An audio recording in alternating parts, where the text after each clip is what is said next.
glamorous dame Shirley Bassey is an incredible 85 years young tomorrow. The Goldfinger crooner had her first UK #1 as I Love You, the first ever by a Welsh artist, way back in January 1959. Since then, the singing superstar has had Grammy and Brit Award success, belted out 3 James Bond theme tunes and sold an estimated 135 million records. But the big spender singer has endured her share of heartache too, putting her career on hold as a teen mum and being divorced twice. Marking the dame's big birthday, here's an extract from amazing biography Shirley Bassey, Diamond Diva by Peter Hogan. At the 2007 Glastonbury Festival, just 5 months after celebrating her 70th birthday, Dame Shirley Bassey strode onto the open-air Pyramid stage at 5:20 on the Sunday afternoon, wearing a pink Julian MacDonald dress slit to the thigh. Accompanied by a full orchestra, she then performed a 45-minute selection of her greatest hits to an ecstatic, enraptured audience, most of whom were probably not even born when Dame Shirley began her musical career.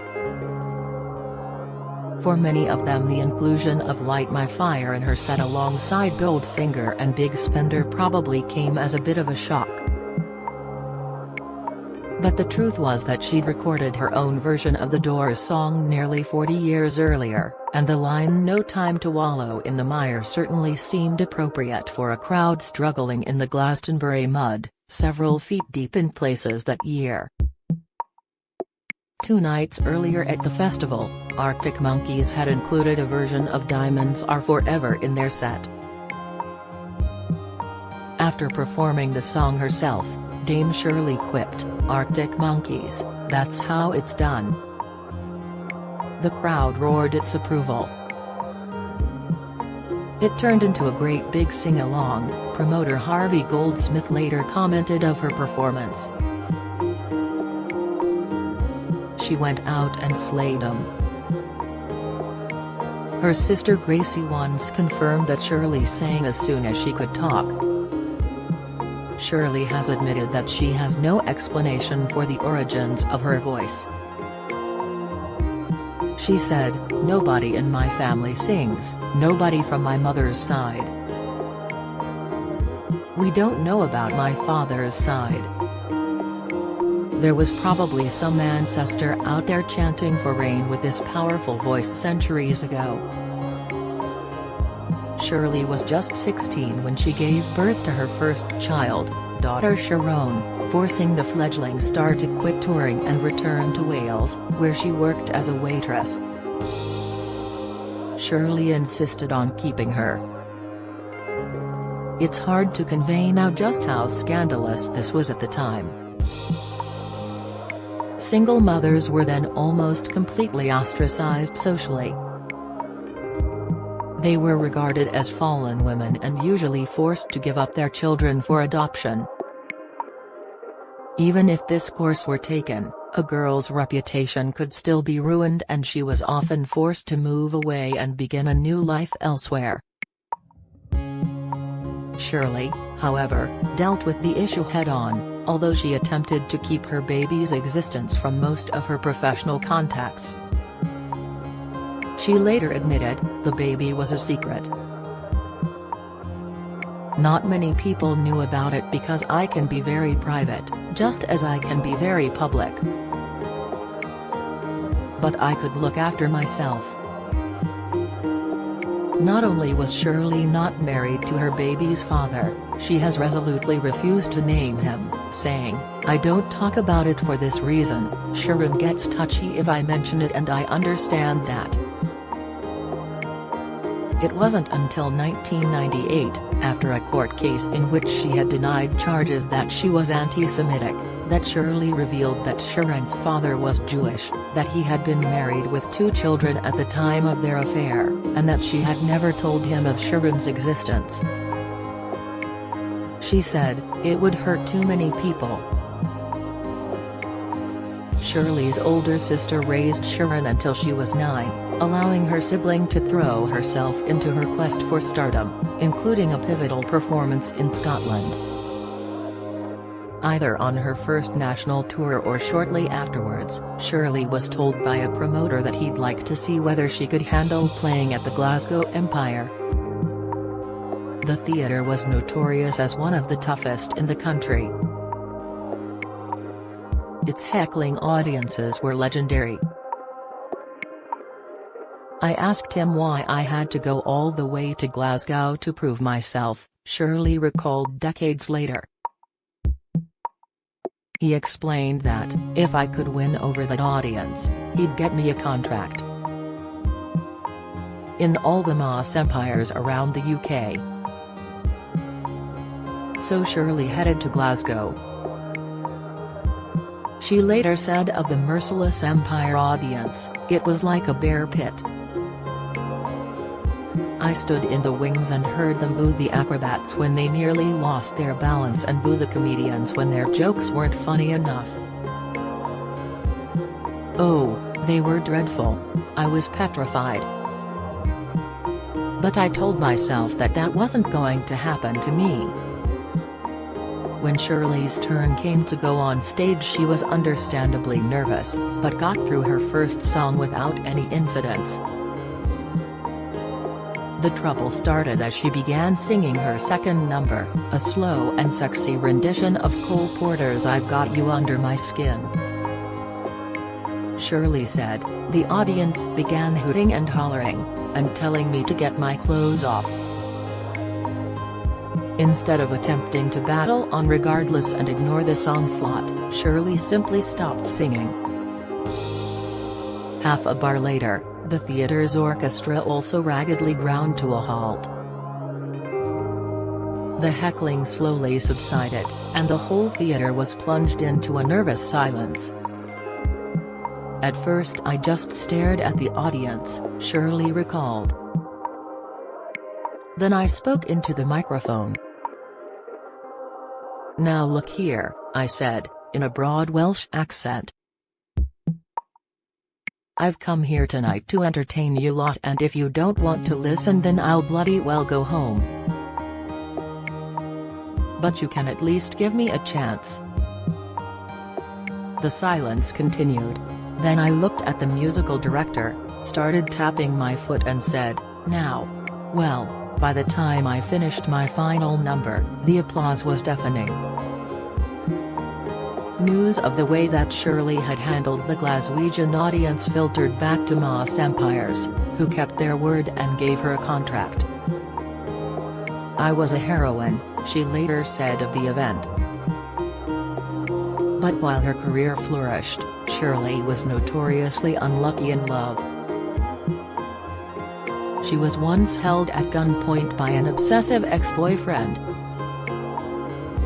She went on to get married twice, first to Kenneth Hume.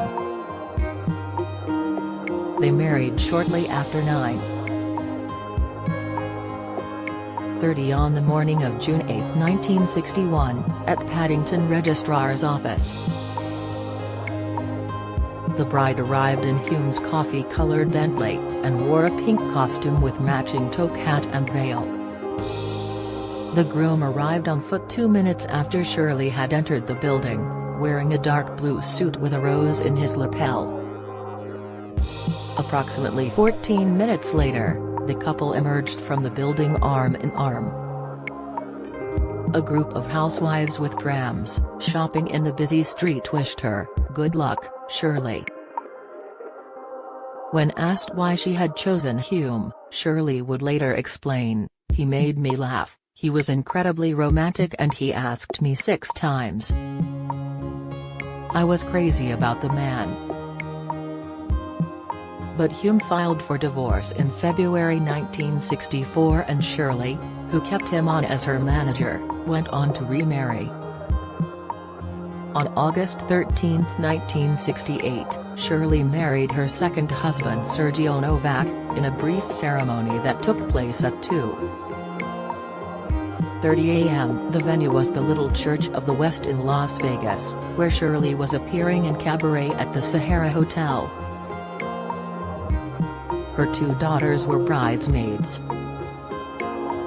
The bride wore blue, and in the wedding photographs she looks extremely happy, and very much in love. Sergio, on the other hand, looks rather wooden. "My daughters adore Sergio," Shirley said. "He will be a wonderful father." As time went by, this proved to be the case, and Shirley's daughters Sharon and Samantha both took Novak's name. Shirley would later blame the collapse of her marriage on the fact that she had allowed Sergio to become her manager.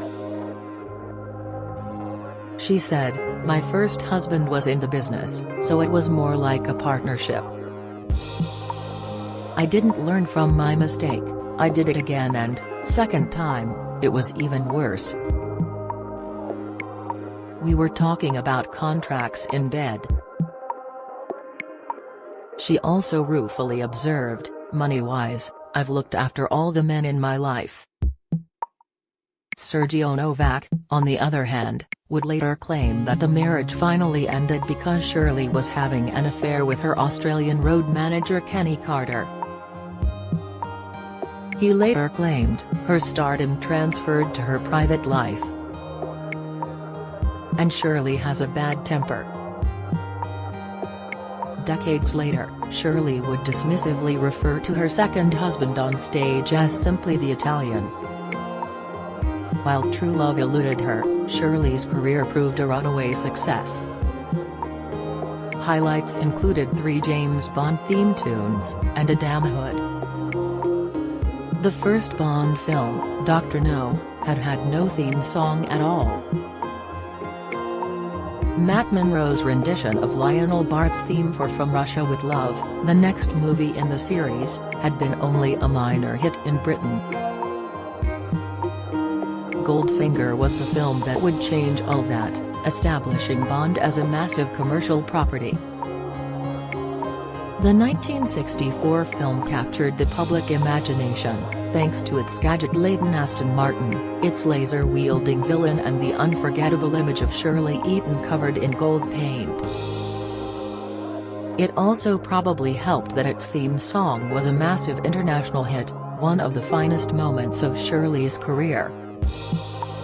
The fact that Shirley was a key part of the film's success may well have been a factor in her being asked to record 2 more Bond themes during the 1970s, and she remains the only artist ever to record more than 1. Choosing the singer was like casting a movie, the song's composer John Barry later said, adding, "Shirley was great casting for Goldfinger. Nobody could have sung it like her. She had that great dramatic sense. When it came to the studio, she didn't know what the hell the song was about, but she sang it with such total conviction that she convinced the rest of the world."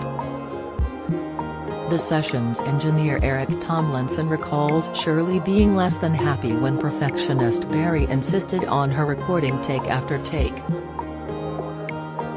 "She was certainly quite an outspoken lady," Tomlinson observed. Shirley herself would later complain about the length Barry made her sustain one note, saying, "I had to hold the note until I was blue in the face." She has also commented that, strangely, she has never had any further trouble sustaining that note ever since that day. Shirley Bassey had to keep the news of her damhood a secret for 7 weeks, from early November 1999 until the New Year's honors list was announced at the end of the year. She later confessed, "I nearly had a nervous breakdown. I was afraid to go out in case I told someone." The investiture ceremony making Shirley a Dame Commander of the Most Excellent Order of the British Empire was at Buckingham Palace in July. It was an emotional moment for the performing veteran. She later said she had been moved almost to tears when the Queen congratulated her on her career.